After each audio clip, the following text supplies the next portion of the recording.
एक तर रस्त्यावरची गुंडागर्दी आणि खाकीतली गुंडागर्दी दोनही स्पष्टपणे या दोनही घटनेमध्ये दिसतं।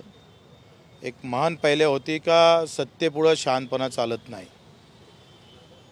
जे काही मुख्यमंत्री देवेंद्रजी फडणवीस आहे आणि त्यांचे काही मंत्रिमंडळ आहे त्यांना माझं आव्हान आहे का तुम्ही जर हे मन अधोरेखित करायचे असन आणि नसन तर कारवाई अतिशय स्वच्छपणे झाली पाहिजे आणि करायचीच असेल तर स्पष्ट सांगितलं पाहिजे का होय आमचेच गुंडे आहे, आम्ही अधिक दोन मारू,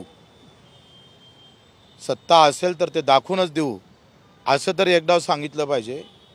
नाहीतर झालेल्या घटनेवर स्वच्छ आणि मला वाटतं अतिशय पारदर्शक कारवाई होणं गरजेचं आहे। त्यामध्ये विरोधी पार्टीतले दोघंजण त्या समितीमध्ये घेऊन ती पारदर्शकपणे होणं गरजेचं आहे। सांगायचं आहे सत्तेतल्या लोकांना हे सांगणं गरजेचं आहे का हे खरं नाही आहे की सत्तेपुढे शहाणपणा टिकत नसतं, हे खरं नाही। सत्य महत्त्वाचं असते, सत्ता महत्त्वाची नसतं, हे दाखवण्याची वेळ या सरकारला आलेली आहे।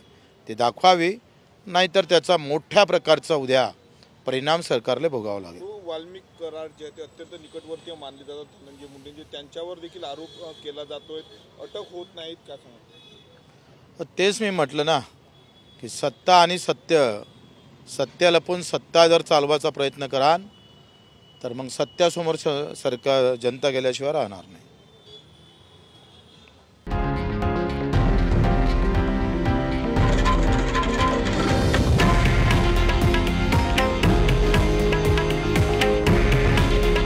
हे आहे देशातील नंबर 1 न्यूज नेटवर्क आणि आपण पाहत आहात TV9 मराठी। काळजी तुमची, हित महाराष्ट्राचं।